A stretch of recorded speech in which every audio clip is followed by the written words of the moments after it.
सन 1928 में पंडित मोतीलाल नेहरू ने अंग्रेजों के समक्ष अधिकारों के एक घोषणा पत्र की मांग की थी।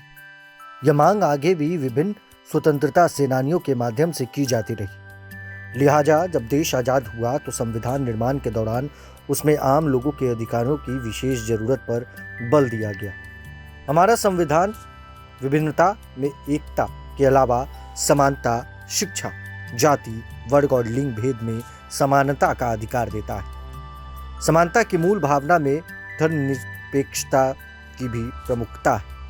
लिहाजा धार्मिक स्वतंत्रता हमारे संविधान और देश की मूल पहचान है। लेकिन इनके अलावा संविधान में कई ऐसे अधिकार जोड़े गए हैं जिनके बारे में जानने की जरूरत है। देश के हर नागरिक को इन अधिकारों के बारे में जानना चाहिए और नियम के दायरे में उस पर अमल भी करना चाहिए, क्योंकि ये अधिकार नागरिकों की मूलभूत आवश्यकता और भावना को ध्यान में रखकर तैयार किए गए हैं।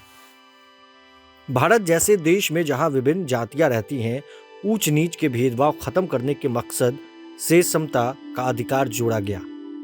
इसका आशय सार्वजनिक स्थलों मसलन दुकान, होटल, मनोरंजन स्थल, कुआं, स्नान घाट, पूजा स्थल में किसी भी जाति, लिंग के नागरिक को बिना भेदभाव प्रवेश कर देने से है। इस पर रोक लगाना गैर संवैधानिक माना जाता है। समता का अधिकार अनुच्छेद 14 से 18 में दर्ज किया गया है। यह छुआछूत की कुप्रथा को समाप्त करने के लिए बनाया गया था। किसी भी लोकतांत्रिक देश में स्वतंत्रता के अधिकार को खास महत्व दिया जाता है। स्वतंत्रता लोकतंत्र की मूल पहचान है। स्वतंत्रता के अधिकारों को अनुच्छेद 19 से 22 में शामिल किया गया है। लोकतंत्र में स्वतंत्रता कई अर्थों में मानी जाती है। व्यक्ति की स्वतंत्रता, व्यक्तिगत स्वतंत्रता, गिरफ्तार होने पर कानून की मदद लेने की स्वतंत्रता, खाने और पहनने की स्वतंत्रता आदि इसके अंतर्गत आते हैं। इन पर प्रतिबंध नहीं लगाया जा सकता है। हालांकि इनमें कुछ अधिकारों की सीमा निर्धारित जरूर की गई है। मसलन लोग अपने अधिकारों का प्रयोग करते हुए दूसरे के अधिकारों का हनन नहीं कर सकते। भारत का संविधान धर्मनिरपेक्षता को सुनिश्चित करता है। यहाँ संविधान हर नागरिक की आस्था, श्रद्धा और उसकी धार्मिकता की रक्षा करता है। अनुच्छेद 25 से 28 में धार्मिक स्वतंत्रता के अधिकार दिए गए हैं। अनुच्छेद 25 सभी लोगों को अपनी पसंद के धर्म के साथ जीने का हक देता है।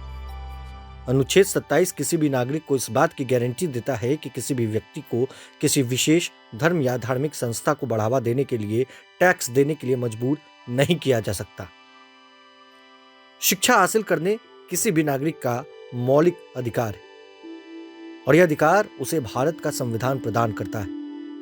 अनुच्छेद 29 और 30 के तहत लोगों को शैक्षिक अधिकार दिए गए हैं। लोगों को शिक्षा देने में किसी भी प्रकार का भेदभाव पर प्रतिबंध है। इसके अलावा भारतीय संसद में एक अन्य अधिनियम बनाया गया था जिसे शिक्षा का अधिकार कहते हैं। शिक्षा के अधिकार अधिनियम यानी राइट टू एजुकेशन भारतीय संविधान के अनुच्छेद 21(1) के तहत देश में 6 से 14 साल के बच्चों के लिए निःशुल्क और अनिवार्य शिक्षा निर्धारित की गई है। भारतीय नागरिक के मौलिक अधिकारों में शामिल सूचना का अधिकार अधिनियम राइट टू एजुकेशन को 15 जून 2005 को संसद में पारित किया गया था और 12 अक्टूबर 2005 को पूरे देश में लागू किया गया था। अनुच्छेद 19(a) के तहत पारित RTI अधिनियम भारत के किसी भी नागरिक को किसी भी पब्लिक अथॉरिटी से सरकारी सूचना हासिल करने का अधिकार देता है। ये तमाम नियम और तमाम अधिकार लोगों को जानना बेहद जरूरी था। प्रभातखबर.com, विश्वास वही, रफ्तार नहीं।